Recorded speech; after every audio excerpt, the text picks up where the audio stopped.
드립니다.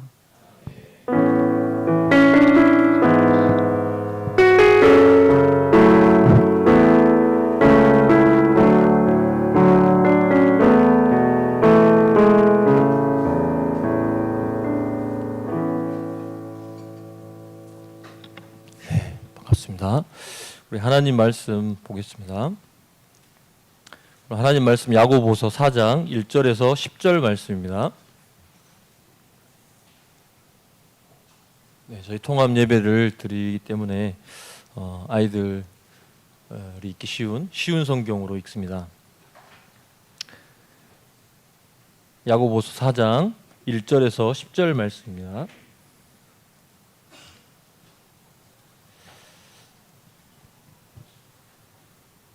네, 교도가실 때 저부터 읽겠습니다. 여러분 가운데 싸움과 다툼이 일어나는 원인이 무엇인지 아십니까? 그것은 바로 여러분 속에 분쟁을 일으키는 이기적인 욕망에서 비롯된 것입니다. 원하는 마음은 있는데 갖지 못하는 것에 다른 사람을 죽이기도 하고 시기하기도 합니다. 하지만 여전히 원하는 바를 얻지 못하니 다투고 있습니다. 여러분이 원하는 바를 얻지 못하는 까닭은 하나님께 구하지 않기 때문입니다. 그리고 구해도 받지 못하는 것은 구하는 동기가 잘못되었기 때문입니다.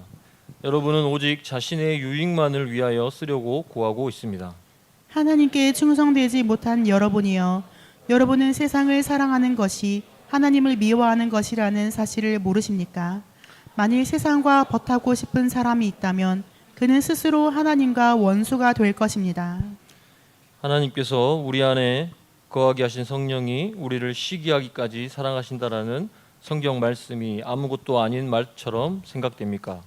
하나님께서는 우리에게 성경이 말한 대로 더 큰 은혜를 주셨습니다. 그래서 성경에 이렇게 기록되어 있습니다. 하나님께서는 교만한 자를 물리치시고 겸손한 자에게 은혜를 주신다. 그러므로 여러분 자신을 하나님께 드리십시오. 마귀를 대적하십시오. 그러면 마귀는 도망칠 것입니다. 하나님께 가까이 나아오십시오. 그러면 하나님께서도 여러분을 가까이 하실 것입니다. 여러분은 죄인입니다. 그러므로 여러분의 삶 가운데 죄를 깨끗이 씻으십시오. 여러분은 하나님과 세상을 동시에 쫓으려고 하고 있습니다. 정결한 마음을 품기 바랍니다. 슬퍼하며 울부짖으십시오. 웃음을 울음으로, 기쁨을 슬픔으로 바꾸십시오. 주님 앞에서 스스로를 낮추면 주님께서 여러분을 높이실 것입니다. 아멘. 네, 오늘 정욕을 이기는 법이라는 제목으로 우리 말씀을 같이 나누겠습니다. 우리 성도님들 지금까지 살아오시면서 가장 기억에 남는 싸움이 있으신가요? 네. 아마도 아주 어릴 때부터 성인이 되었어도 어쩌면 오늘도 그러실 수도 있고요. 최근까지도 싸움을 했을지 모릅니다. 저도 지금보다 훨씬 덜 지금도 덜 성화되어 있지만 훨씬 덜 성화됐을 때, 인격이 아주 덜 성숙했을 때 싸움을 했던 기억이 있습니다. 물론 지금도 미성숙으로 인한 다툼이 있습니다. 우리가 종종 뉴스에 보면 이웃 간의 다툼으로 어떤 극단적인 결과까지 발생하게 되는 그런 안타까운 소식을 접하지 않습니까? 이렇게 싸움은 제어하지 못하면, 가만두게 되면 큰 문제를 발생시킵니다. 우리도 어쩌면 매일 매순간 싸움이 언제든지 발생할 수 있는 상황을 맞이하지 않습니까?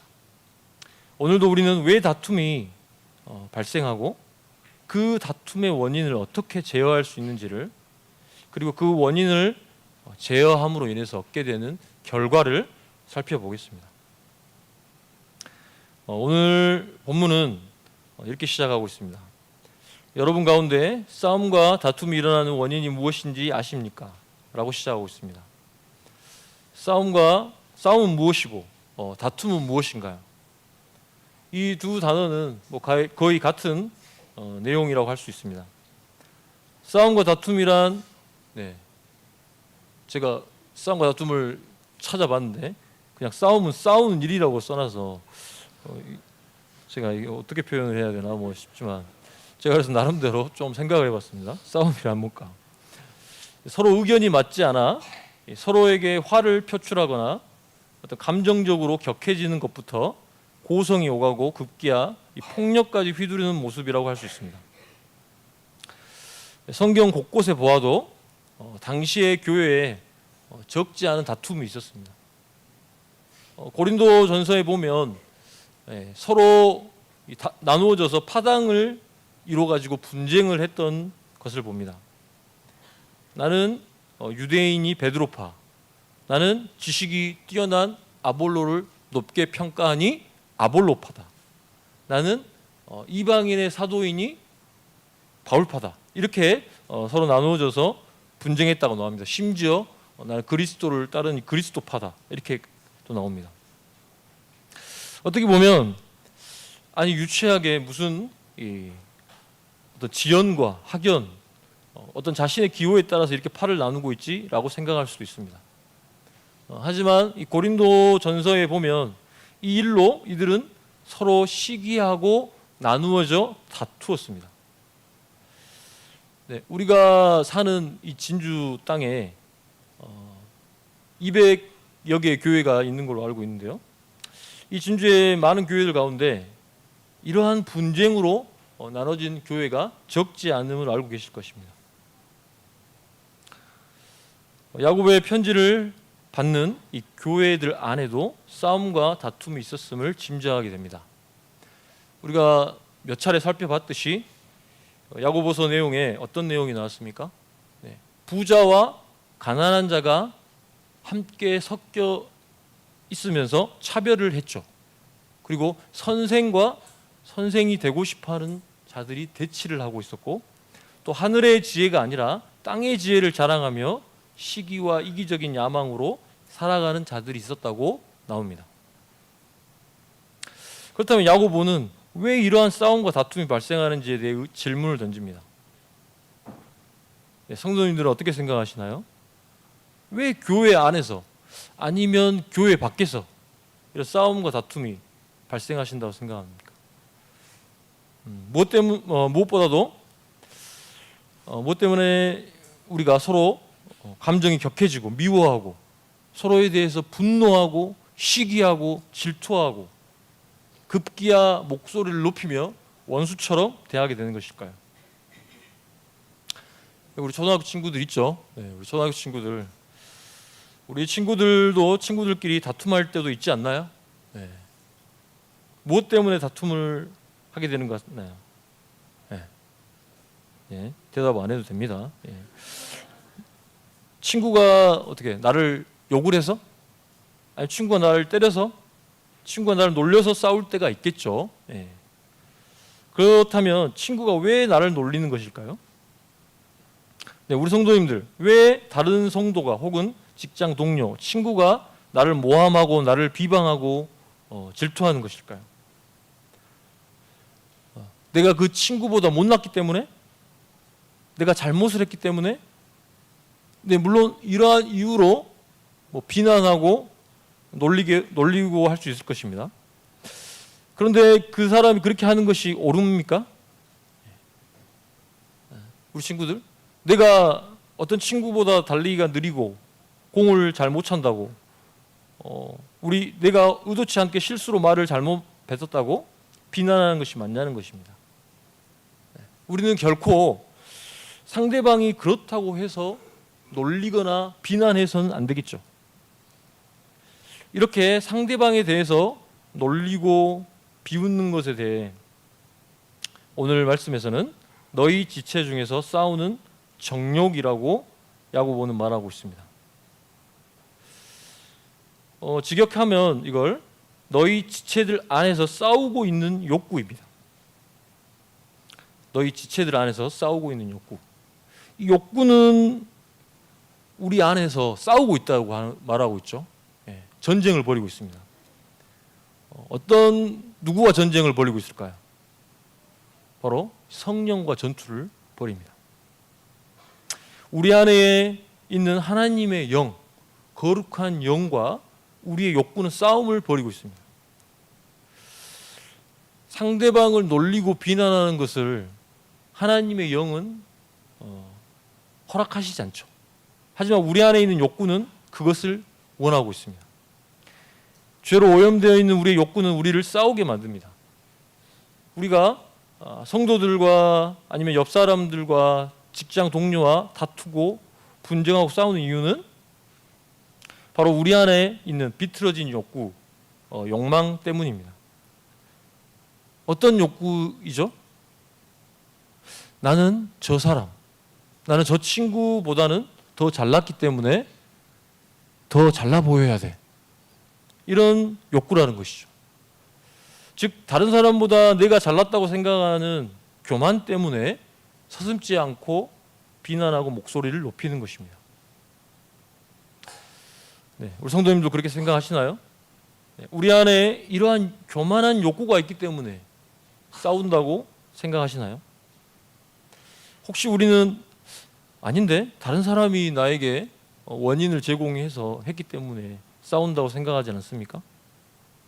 네, 물론 이 상대방이 분노를 유발하는 경우도 있죠. 만약 그러한 때 우리는 어떻게 해야 할까요? 같이 분노하고 목소리를 높이고 비방해야 할까요? 예, 지난달에 살펴봤듯이 어떻게 해야 됩니까? 바로 온유함으로 대해야 합니다. 이는 오래 참고 용서하며 화내지 않는 것을 말하죠. 그런데 우리는 이렇게 분노를 유발하는 자에게 온유하게 대하기가 쉽나요? 결코 그렇지 않죠. 왜 그럴까요? 왜냐하면 우리 안에 그보다 더 높아 보이려고 하는 그 욕구가 가만두지 않기 때문입니다. 그래서 어떻게 한다고 2절에 말하고 있습니까? 그래서 욕심을 내고 살인하고 시기한다고 말합니다. 근데 이렇게 해도 얻지 못하니까 다투고 싸운다고 말합니다. 우리는 아무리 욕심을 내고 살인하고 시기한다고 원하는 것을 얻을 수 없습니다. 네. 욕심과 살인과 시기는 하나님이 우리에게 원하시는 것을 이룰 수 없습니다.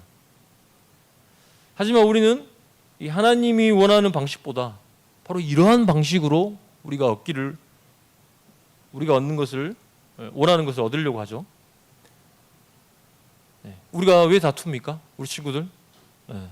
우리가 원하는 것을 위해 다툽니다. 우리 친구들 왜 동생이나 형, 누나, 언니랑 싸웁니까? 네. 서로 자기 것을 차지하기 위해 싸우죠. 네. 잠잘 때 서로 엄마 옆자리 차지하려고 싸우잖아요. 성도님들은 무엇을 얻고자 할 때 어떻게 하십니까? 뭘 얻고자 할 때 어떻게 하고 계십니까? 가령 직장에서 빠른 승진을 하고 싶을 때 어떻게 이것을 얻으려고 하시나요? 승진에 필요한 요건이 무엇인지 일단 체크를 해야겠죠. 그리고 그 요건을 충족시키기 위해 가만히 있으면 안 되겠죠. 노력을 해야 할 것입니다. 그래서 남들보다 빨리 그 요건을 채워야 하기 때문에 야근이나 주말 근무도 마다하지 않으면서 하게 되겠죠. 그리고 나를 평가할 사람들에게 좀 더 호감을 갖게 하기 위해 노력을 할 것입니다. 그리고 나와 이 경쟁 입장에 있는 동료가 뭔가 나보다 앞서간다고 생각하면 괜히 배가 아프고 불안해할 것입니다. 만약 이렇게 원하는 것을 얻기 위해 노력을 한다면 이렇게 열심히 해서 노력한 것을 얻을 수 있을지 모르겠습니다. 그러나 과연 그 삶이 좋은 결과만을 가져오는 것입니까? 분명히 욕심으로 행하는 것에 대한 부작용은 뒤따르게 돼 있습니다. 가정에 소홀히 하게 되고 동료들과 관계가 틀어질 수도 있게 되겠죠.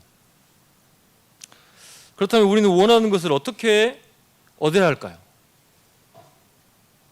바로 하나님께 구할 때 얻을 수 있다고 말합니다. 야고보 사도는 너희는 다투고 싸우면서도 얻지 못한다. 왜냐하면 너희가 구하지 않았기 때문이다 라고 말합니다.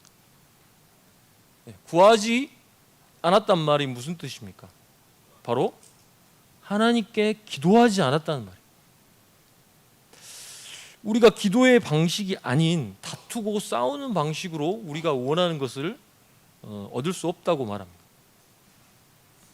이때 우리는 반박하는 생각이 떠오를 수 있습니다. 내가 기도했는데도 나는 원하는 것을 얻지 못했는데 라고 생각할 수 있습니다. 그래서 3절에 이것을 간파하고 뭐라고 말합니까? 구해도 받지 못하는 것은 구하는 동기가 잘못되었기 때문이다. 여러분은 오직 자신의 유익만을 위하여 쓰려고 구하고 있습니다 라고 말합니다. 우리가 기도할 때 기도 응답받지 못한 명확한 이유를 말해주고 있습니다. 바로 자신의 유익만을 위하여 쓰려고 잘못 구하기 때문이다 라고 말합니다. NIV 성경은 이를 당신의 쾌락으로 쓰려고 잘못된 동기로 구한다 라고 번역합니다. 우리의 쾌락을 위해 잘못된 동기로 기도하는 것은 상식적으로도 결코 응답받지 못하겠죠. 하나님은 요술램프의 지니처럼 어떤 소원이든지 들어주시는 분이 아니십니다. 그런데 우리는 기도를 이렇게 오해하는 경우가 상당히 많다고 봅니다. 내가 몇 년 동안 하나님께 로또 1등 당첨되게 해달라고 했는데 왜 하나님은 들어주시지 않는 거지? 내가 한두 번도 아니고 진지하게 몇 년이나 기도했는데 들어주시지 않는 것을 보면 하나님은 계시지 않거나 아니면 하나님은 로또 1등을 당첨시켜 주실 능력이 없는 거야. 이런 경우가 혹시나 있지 않습니까? 하지만 우리는 하나님을 시험해서는 안 됩니다. 이렇게 마치 마귀가 예수님을 높은 성전 꼭대기에 데리고 가서 어떻게 했습니까? 거기서 뛰어내리라고 했죠. 그런 시험처럼 우리가 그렇게 해서는 안 됩니다. 마귀가 왜 성전 꼭대기로 데리고 가서 예수님 보고 뛰어내리라고 했습니까? 마귀는 그냥 뛰어내리라고 말하지 않고 시편 91편 말씀을 그대로 인용해서 설득합니다. 하지만 예수님은 마귀의 시험에 결코 넘어가시지 않죠. 그러면서 이렇게 말씀하십니다. 주 너희 하나님을 시험하지 말라 하셨느니라 라는 말씀으로 마귀의 시험을 물리치셨죠. 마귀는 어떤 시험을 한 겁니까? 예수님께 하나님의 보호하심에 대한 의심을 갖게 하기 위한 동기로 시험을 했습니다. 너가 하나님의 아들이라고 하는데 지금 이제 40일 금식한 상태이시죠? 지금 너의 꼴을 봐라. 40일간 금식하고 면서 굶주리고 고생스럽게 살고 있지 않냐? 사람이 당하는 고난을 너는 지금 당하고 있지 않냐? 너는 왜 하나님의 아들인데 왜 이렇게 하나님 너를 이렇게 두시는 거지? 이렇게 의심하도록 만들기 원했습니다. 만약 로또 1등을 위해서 기도하는 사람이 있다면 왜 그것을 두고 기도합니까? 보통 제가 상상을 해봤습니다. 저는 로또를 해보진 않아가지고 상상을 해봤습니다. 보통 이렇게 생각할 것 같습니다. 하나님, 이렇게 생각하지 않으신 분들은 용서해 주시기 바랍니다. 보통 하나님, 저는 돈이 많이 생겨서 편안하고 행복하게 살고 싶어요. 그러니 안 믿는 사람 말고 저처럼 교회에도 다니고 11조도 잘 내는 저에게 1등 당첨 되게 해주세요. 이렇게 기도하지 않을까 제가 상상을 한번 해봅니다. 제가 극단적으로 로또에 대해서 예를 들었지만 어떤 시험을 치르거나 어떤 진로를 구할 때 흔히 우리가 이런 식의 기도를 하고 있지 않나 생각합니다. 하나님 제발 이번 시험에 꼭 합격해서 좋은 직장에 들어가서 안정적으로 살 수 있게 도와주세요. 어떻게 생각하십니까? 이 기도 적당하다고 생각하시나요? 네, 적당하다고 저도 생각합니다. 물론 이렇게 기도할 수 있다고 생각해요. 그런데 한 가지 우리가 생각할 것은 이 기도에서 말한 좋은 직장, 안정적인 삶이 무엇을 말하는가입니다. 좋은 직장은 어떤 직장이죠? 네, 정년이 보장되고 일단 돈을 많이 주고, 그죠? 네. 그다음에 워라밸이 보장된 곳인가요? 우리 MZ 세대 여러분. 네. 네, 안정적인 삶은 어떤 삶을 말하나요? 물질적으로 부족함이 없는 사는 삶을 말하나요? 네, 물론 방금 말한 것들이 나쁜 것은 아닙니다. 네, 절대적으로 필요한 것이죠. 그런데 한번 생각해 보세요. 정년은 보장되고 돈도 많이 줘요. 그런데 그 회사나 그 기업이 지향하는 바가 도저히 그리스도인의 신앙으로서 받아들일 수 없는 곳이다. 이렇다면 이야기는 달라질 수 있겠죠. 우리 청년들 중에는 그런 분이 절대 없을 것 같아요. 이런 식으로 네, 그런 신앙과 어긋나는 곳에 가게 해달라고 기도하는 분 없을 텐데, 우리가 기도할 때 가장 우선시해야 될 것은 내 뜻이 아닙니다. 내 욕구가 아니죠. 내 행복과 내 즐거움이 아니라는 것입니다. 그럼 무엇을 우선시해야 되죠? 바로 하나님의 뜻, 하나님의 즐거움을 지향해야겠죠. 우리가 기도해도 얻지 못한 것이 있습니까? 여러분들 기도하시잖아요. 얻지 못한 것이 있으십니까? 꾸준히 기도하고 있지만 얻지 못합니까? 그렇다면 우리는 그 기도의 동기에 대해서 살펴봐야 합니다. 그 기도의 동기가 잘못된 동기가 아닌지 살펴야 합니다.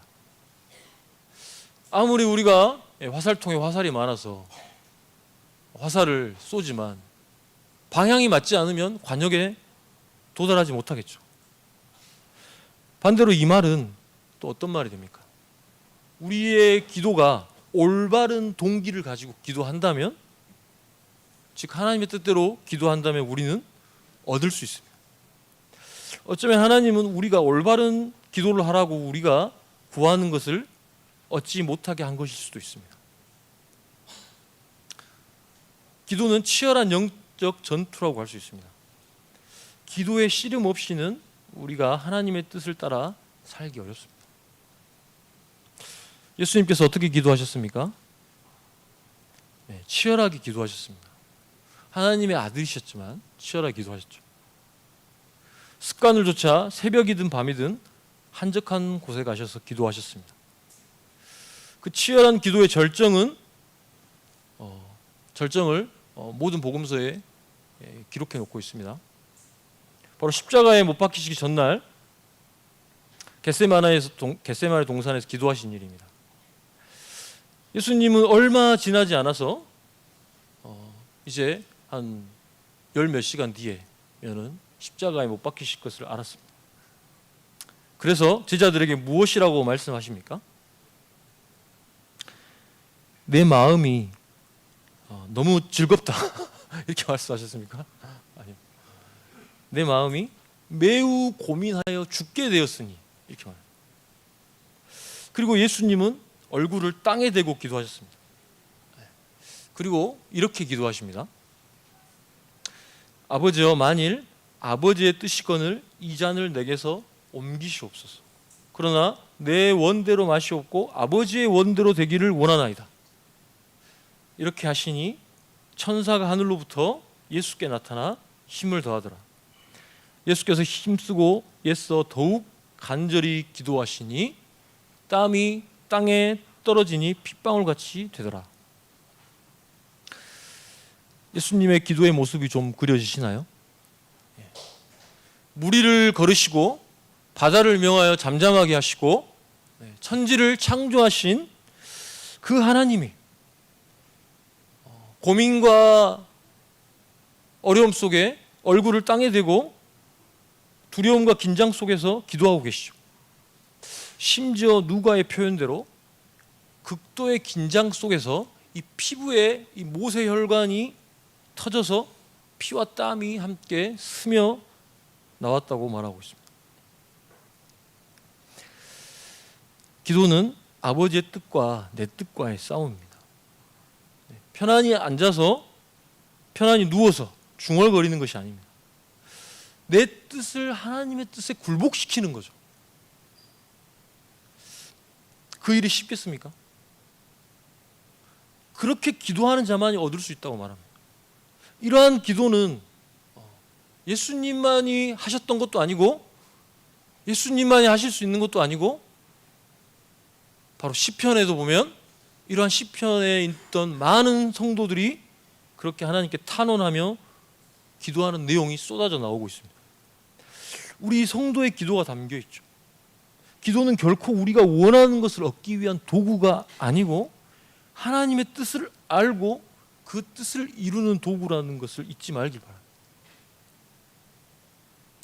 기도를 우리의 쾌락의 도구로 삼아서는 안 됩니다. 기도는 우리가 자기 십자가를 지게 할 수 있는 최고의 방법입니다. 나는 할 수 없지만 기도하는 나는 할 수 있습니다.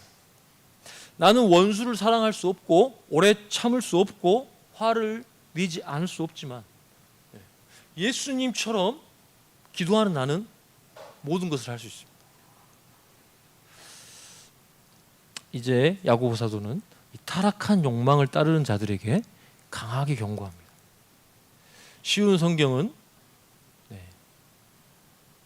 4절 말씀에 보면 하나님께 충성되지 못한 여러분이여 이렇게 말하고 있는데요.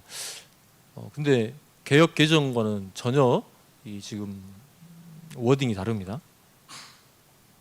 왜 그렇게 했을까? 제가 순간 떠오른 게 어린이들이 보는 것이기 때문에 이렇게 표현하지 않았을까.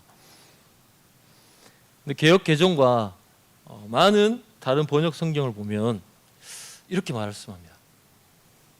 가늠한 여인들아 세상과 벗된 것이 하나님과 원수됨을 알지 못하느냐고 말하고 있습니다. 여기서 가늠한 여인들이라는 말은 왜 이런 표현을 썼을까요? 바로 하나님의 신부가 누굽니까? 바로 교회죠.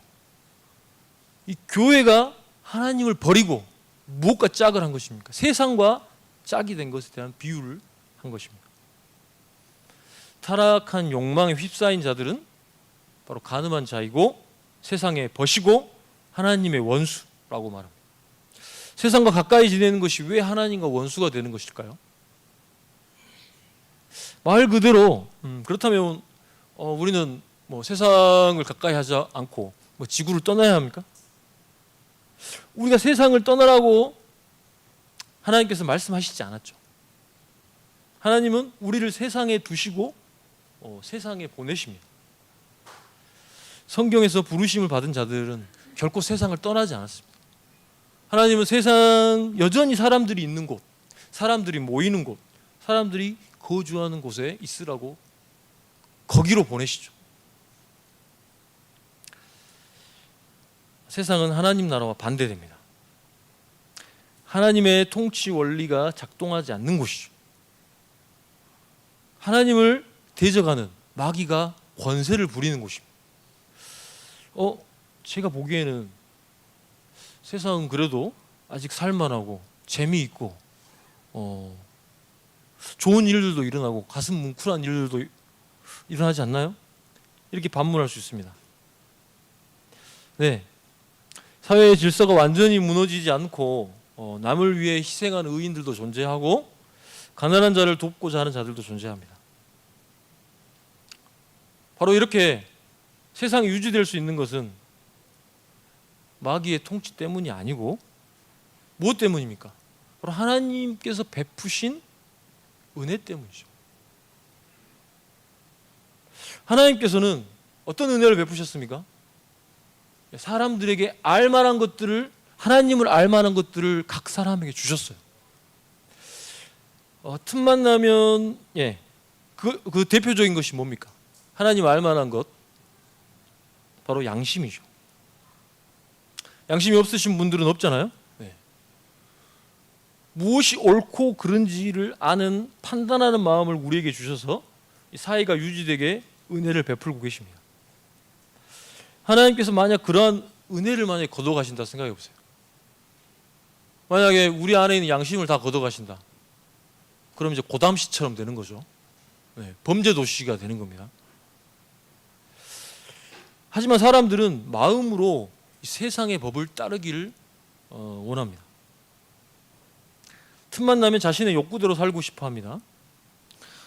우리는 우리의 욕구가 원하는 대로 살면 금방 세상과 가까이 지내게 됩니다. 유유상종이라는 말이 있죠. 네, 같은 부류끼에 어울린다는 거죠. 그 친구를 보면 그 사람을 알 수 있습니다. 친구는 어떤 존재입니까? 나하고 가까운 존재죠. 그렇기 때문에 많은 대화도 나누고 마음도 나누고 시간도 많이 보내죠. 여러분은 누구와 마음을 나누고 누구와 시간을 많이 보내고 마음을 쏟고 계십니까? 만약 내가 직업도 아닌데 계속 주식만 쳐다보고 있고 부동산 거래표만 쳐다보고 눈만 감으면 그래프가 왔다 갔다 한다든지, 그러면 그 사람의 친구는 주식이 되겠죠. 만약 우리 초등학교 친구들이 잘 들어보세요. 눈만 뜨면 포켓몬 카드가 생각나고 어떤 포켓몬 카드를 내가 얻을까? 잠을 자도 포켓몬 꿈만 꾸고 있다면 그 친구의 친구는 뭡니까? 누굽니까? 포켓몬 카드라고 할 수 있어요. 비록 여러분 포켓몬 카드가 우리 친구들에게 말을 겁니까? 걸어요? 그런 포켓몬 카드도 있나요? 제가 할 말이 갑자기 없었습니다. 비록 그런 거 없죠. 포켓몬이 여러분 만약에 방금 말한 우리 친구가 말한 것처럼 포켓몬은 말은 하지 않고 가만히 있어요, 그냥. 그런데 그 카드를 만약 우리 친구들 그 카드를 사랑하고 마음에 품으면 어떻게 되는 거예요? 방금 우리 친구가 말한 것처럼 포켓몬이 살아서 움직이는 것 같이 말하는 것 같고, 막 어떻게 내가 힘들면 도와줄 것 같고 이런 생각이 들 수 있다는 거죠. 우리가 주식 투자도 할 수 있고 우리 친구들 포켓몬 카드도 좀 좋아할 수 있는 거 아닌가요? 네, 당연히 우리 친구들 포켓몬 카드도 수집할 수 있습니다. 우리 아들도 수집하고 있기 때문에 제가 그리고 여러분들 주식 투자도 할 수 있습니다. 당연히 주식도 할 수 있고 포켓몬 수집도 할 수 있지만, 그런데 이것도 앞에서 살펴본 것과 마찬가지로 왜 그것을 가까이 하는지, 그 동기가 무엇인지에 대해서 생각해 봐야겠죠. 많은 사람들에게 도움을 주고 건전한 기업인데 자본이 부족해서 만약에 성장하지 못한다면 우리는 그 회사의 주식을 어떻게 해야 됩니까? 사서 든든히 세워가게 할 수 있죠. 아이들의 호기심을 자극하고 창의력을 풍부하게 해주는 이 캐릭터를 수집함으로 우리 미래의 꿈나무들이 성장하는 도구가 될 수도 있을 것입니다. 그런데 만약 우리가 가까이 하는 것의 이유가 이것들을 어떤 나의 부의 축적, 단순히 다른 친구보다 많은 캐릭터를 수집하는 것이 우리 지금 목적이라면 우리 친구들뿐만 아니라 우리들도 동기를 수정해야 하지 않을까 생각합니다. 제가 이렇게 말하는 거 상당히 조심스럽습니다. 제가 어떤 특정한 사람을 염두에 두거나 말한 것이 아니고 단순히 적용할 수 있는 것을 적용한 것입니다. 물론 이런 것들을 선택하는 데 있어서 이런 목적 외에 상당히 복잡하고 심오한 다양한 이유가 존재할 수도 있다 생각합니다. 하지만 제가 단순한 어떤 본문의 이해를 돕기 위해 단순화해서 설명했음을 좀 양해해 주시기 바랍니다. 우리는 자칫하면 내가 좋아하고 바라는 것을 하나님도 좋아하시고 바라실 거라고 착각할 수 있습니다. 물론 우리가 하나님과 가까이 있고 성령의 뜻에 복종하고 그런 삶을 산다면 그럴 수 있습니다. 그러나 우리 자신은 기도하지 않으면 한시도 깨어있기 어려운 존재라는 것을 또한 알아야 합니다. 그래서 바울은 쉬지 말고 기도하라고 했고, 예수님도 깨어 기도하라고 했고, 베드로 또한 근신하고 깨어 기도하라고 했죠. 내가 추구하고 원하는 바가 있다면 우리는 먼저 내가 올바른 동기로 기도했는지를 점검해 봐야 됩니다. 만약 내가 그것을 기도하지 않고 원하고 있다면 우리는 욕구대로 할 가능성이 높습니다. 바로 세상의 권세자인 마귀의 속삭임에 먼저 귀를 기울이고 있는 것이죠. 나는 하나님과 친하지도 않고 그렇다고 세상과도 친하지 않다. 이런 식의 상태는 없습니다. 하나님께 속했든지 아니면 세상에 속하든지 둘 중에 하나죠.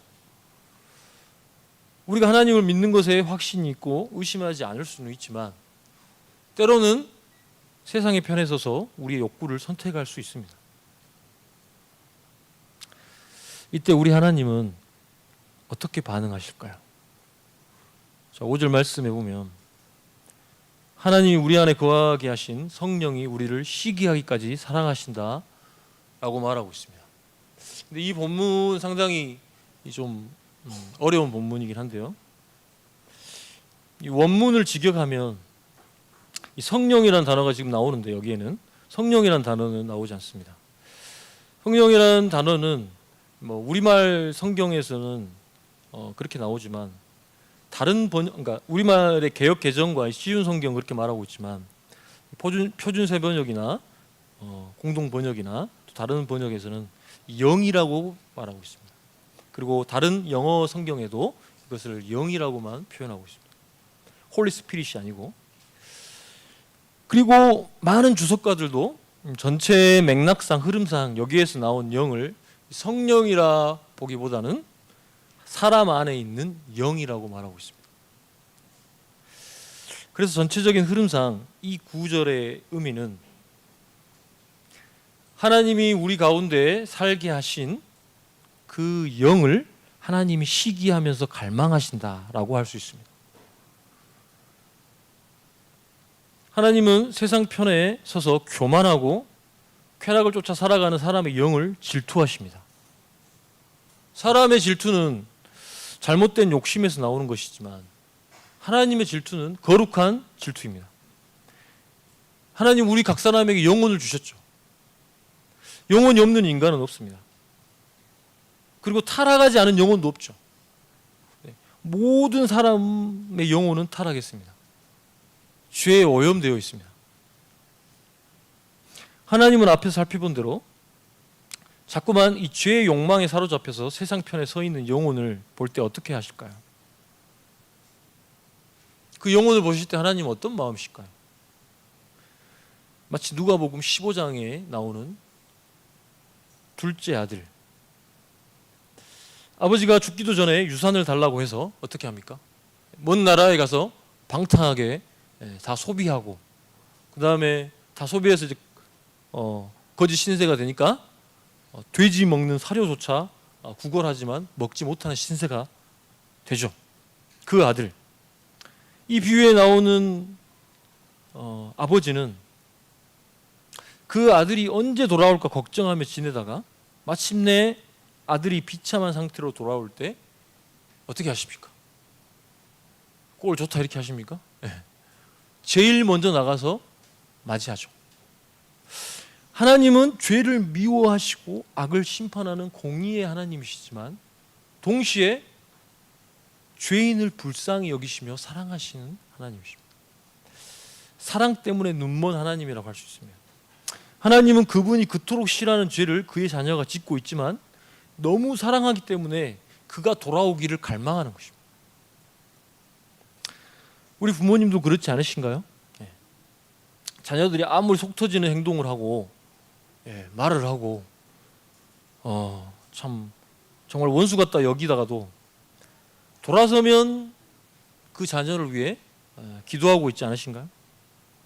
주님, 저 아이의 저렇게 잘못된 행동이 부모로서 본을 보이지 못하고 더욱 사랑하지 못한 탓인 것 같습니다. 저의 부족함을 회개하오니 용서하시고 우리 아이가 온전히 주님 앞에 바르고 온전할 수 있도록 도와주세요. 우리 부모님들 이렇게 기도하시죠. 우리 자녀들, 우리 부모님들이 그렇게 기도하고 있습니다. 우리 부모님뿐만 아니라 주위에 여러분 아는 성도님들이 그렇게 기도하고 있어요. 그런데 무엇보다도 성령이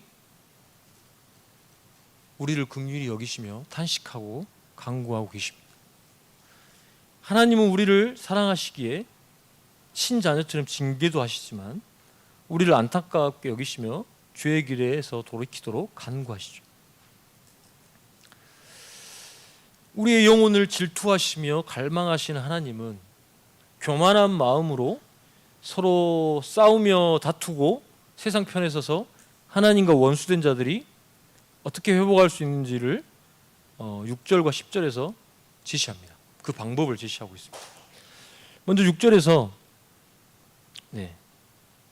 우리 6절 말씀을 같이 한번 읽어볼까요? 6절 말씀 시작.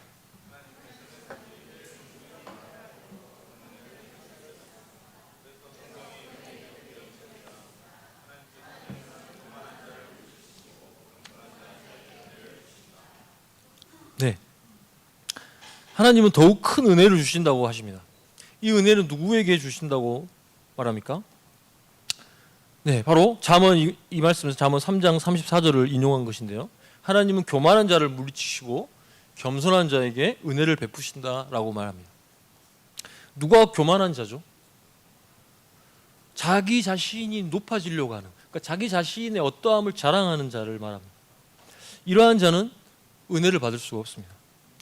오직 겸손한 자만이 하나님의 은혜를 받습니다. 겸손한 자는 어떤 자입니까? 겸손한 자는 자기 자신의 어떠함을 결코 자랑하지 않습니다. 그러한 자에게만 하나님은 은혜를 주십니다. 왜 우리는 자랑할 수 없습니까? 모든 것이 주님으로부터 왔기 때문입니다. 우리가 가진 건강, 명예, 부, 자랑할 만한 것들이 어디서부터 왔나요? 우리 자신이 노력해서 얻은 건가요?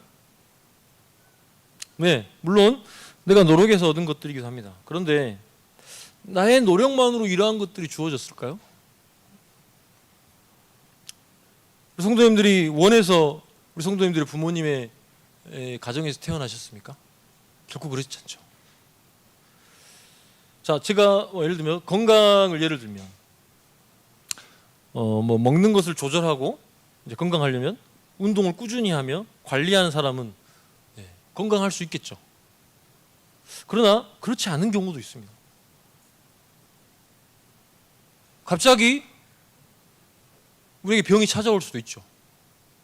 제가 오늘 저희 합천 쌍백에서 여기 진주 지수까지 왔는데요. 그 사이에 이런 생각이 들었습니다. 내가 오늘 가다가 사고가 나면 오늘 설교를 못 하겠네? 이런 생각이 들었습니다. 그게 사고 나지 않으리란 법이 없죠. 그러니까 별 노력하지 않아도 건강한 경우도 있고 노력해도 건강하지 못한 경우도 있습니다. 우리가 모든 변수를 다 통제할 수는 없죠. 그걸 통제할 수 있다고 생각하는 것은 그건 과한 생각입니다. 하나님께서 손을 놓으시면 언제 우리는 재앙과 불행과 고난을 만날지 모릅니다. 그렇기 때문에 우리 자신을 과신하고 과시하지 말아야 합니다. 모든 것이 주님께서 허락하신 것임을 인정하는 겸손한 자가 되어야 합니다.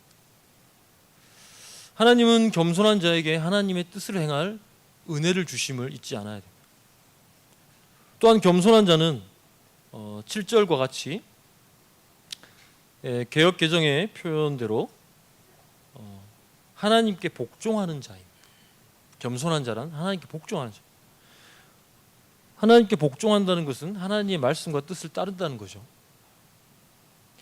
교만한 자는 반대로 하나님의 말씀을 따르지 않습니다.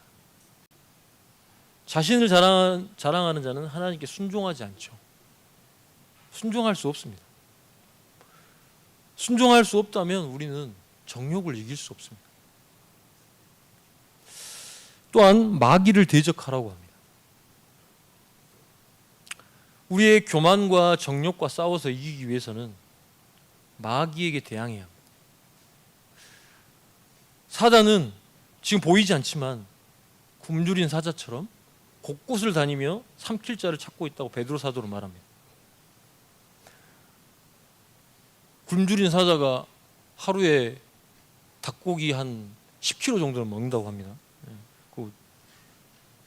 우리 1kg 먹기도 힘든데 얼마나 그 부르짖으면서 삼킬 자를 찾고 있을까요? 굶주린 사자는 이와 같다는 거죠. 그러니까 사도 바울은 우리가 싸워야 할 싸움이 있다고 말해요. 어떤 싸움일까요? 바로 어두움의 세상 주관자들과 하늘에 있는 악한 영들을 상대하는 싸움이라고 말합니다. 이는 하나님을 배신하고 자기 위치를 떠난, 그래서 세상에 죄를 들어오게 한 사단의 세력과의 싸움을 말합니다. 이들은 눈에 보이지 않지만 실제로 존재하는 자들입니다. 이들과의 싸움에서 우리가 패하지 않도록 하나님의 전신갑주로 무장을 하고 있어야겠죠. 진리와 의, 복음, 믿음, 구원, 하나님의 말씀과 기도로 무장해야 합니다. 그렇게 할 때 말씀에 나온 대로, 오늘 말씀에 나온 대로 마귀는 어떻게 한다고 합니까? 그렇게 하면 우리가 마귀를 대항하면 마귀는 도망가게 돼 있습니다. 마귀는 지금 어떤 상태입니까? 마귀는 뿔이 10개 달려가지고는 지금 막 불같은 얼굴을 하고 막 우리를 잡아먹는 상태일까요? 네. 그렇지 않습니다. 마귀는 이미 그리스도의 십자가의 승리로 인해서 머리가 짓밟힌 상태입니다. 그래서 겨우 숨통만 붙어있는 마귀는 우리의 대적이 될 수 없음을 알아야 합니다. 8절에서는 하나님을 가까이 하라고 말씀합니다. 그렇게 하면 하나님이 우리를 가까이 하신다고 말합니다. 하나님은 눈에 보이시지 않죠. 그러면 우리는 어떻게 가까이 할 수 있을까요? 여기 계신 누구도 하나님을 본 자는 없습니다. 그런데 지금 여기에 우리 성도님들이 나와 계시잖아요. 우리는 하나님의 백성들과 교제하기 위해 이곳에 모였지만 무엇보다도 하나님과 교제하기 위해 이곳에 모였지 않습니까? 과거에는, 구약시대에는 어떤 동물의 피를 통한 희생 제사 가운데서 하나님께 나아갔지만 지금은 그렇게 하지 않죠. 저희가 오늘 오기 전에 뭐 양 잡고 소 잡지 않았잖아요. 네. 어떻게 나갑니까? 우리는 바로 하나님의 어린 양 대신 그리스도의 의로움을 덧입어 하나님께 나아가게 되어 있습니다. 그렇게 우리가 예배할 때 지금은 어떤 희생 제사도 드리지 않죠. 눈에 보이는 희생 제사나 제단이나 어떤 제사장을 통해서 나아가지 않습니다. 얼마나 놀라운 은혜입니까? 성령께서 성경을 통해 우리 가운데 말씀하시고 우리는 우리의 소원을 하나님께 직접 기도할 수 있습니다. 이렇게 말씀과 기도, 세례와 성찬, 예배, 찬양과 같은 은혜의 도구와 방편을 통해 우리는 언제나 하나님께 가까이 할 수 있습니다. 하지만 이러한 은혜의 수단에서 우리가 멀어질 때 우리는 하나님과 멀어지게 됨을 알아야 합니다. 또한 하나님께 가까이 나아간 자는 어떻게 해야 됩니까? 말씀에 나온 대로 손을 깨끗이 하고 마음을 성결하게 해야 합니다. 이 말은 손, 우리의 외면으로 지을 수 있는 죄, 바로 그리고 마음은 우리의 내면을 지을 수 있는 죄를 깨끗이 하라는 의미입니다. 손은 우리가 외면으로 짓는 죄의 통로가 됩니다. 마음은 우리 내면에서 악함과 더러움을 양산해내는 곳이죠. 하나님은 결코 죄와 가까이 할 수 없습니다. 그래서 우리가 어떻게 합니까? 우리가 은혜의 가시적인 수단이 우리가 성찬을 받을 때 교인 중에 누군가 은밀한 죄 가운데 있다면 그 부분이 해결되기까지 그 성찬을 유보하도록 우리가 권하기 사죠. 바로 우리가 하나님은 그 죄와 가까이 할 수 없기 때문에 우리는 항상 우리의 죄를 살피는 작업을 해야 됩니다. 순간순간 매일매일 이 작업을 하지 않으면 우리가 3일 전에 머리 감았다고 머리 안 감지 않죠. 그거 마찬가지입니다. 여러분, 바쁘다는 핑계로 죄를 씻는 일조차 게을리해서는 안 되죠. 하나님을 가까이 하는 자는 자신의 죄와 또한 이웃의 죄, 공동체의 죄에 대해서 오늘 9절에 나온 대로 어떻게 합니까? 슬퍼하며 애통하고 울게 됩니다. 슬퍼하며 애통하고 우는 이 단어는 우리가 언제 울고 언제 애통합니까? 바로 죄에 대한 나의 죄에 대한 어떤 비참함을 대할 때 그렇게 반응하는 거죠. 자신의 죄와 이웃의 죄에 직면하지 않을 때는 이런 애통이 없습니다. 자신의 교만함 때문에, 죄 때문에 눈물을 흘린 적이 있으십니까? 만약 그런 눈물이 없다면 우리는 가짜일 수 있습니다. 왜 애통함이 없을까요? 바로 하나님과 가까이 하지 않기 때문입니다. 또한 웃음을 애통으로, 즐거움을 근심으로 바꾸라고 합니다. 우리가 웃음과 즐거움을 멀리 해야 된다는 말이 아닙니다. 이 말은 어떤 강조를 위한 과장법입니다. 아예 웃음도 없애고 즐거움을 없애란 말이 아니라, 그러니까 세상의 어떤 안락과 쾌락으로 오는 그런 웃음과 즐거움을 누리는 것은 죄에 대해 애통하고 근심하는 마음보다 못하다는 거죠. 이 세대는 진지함을 조롱하죠. 즐거움을 찾습니다. 그렇기 때문에 진지한 사람들을 진지충이라고 놀리죠. 그런데 우리의 삶을 그렇게 가볍게 대해서는 안 되죠. 진지하게 임해야 됩니다. 우리가 가벼운 어떤 잡담 수준에서 우리의 대화가 머물러서는 안 되고 진지한 대화가 우리 가운데 있어야죠.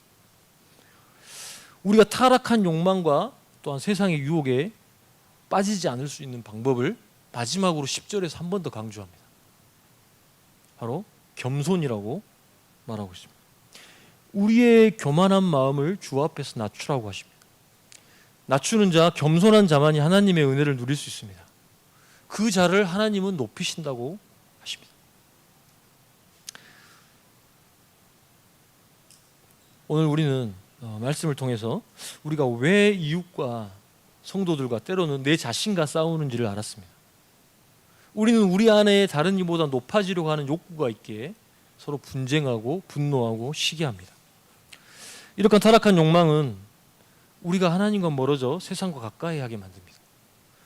우리 안에 잘못된 동기와 욕망으로 우리는 어떤 것도 얻을 수 없음을 알아야 합니다. 이러한 우리 안에 타락한 욕망과 욕심은 오직 어떻게 할 때, 바로 우리 자신을 겸손하게 할 때 마침내 하나님의 은혜로 이길 수 있게 됩니다.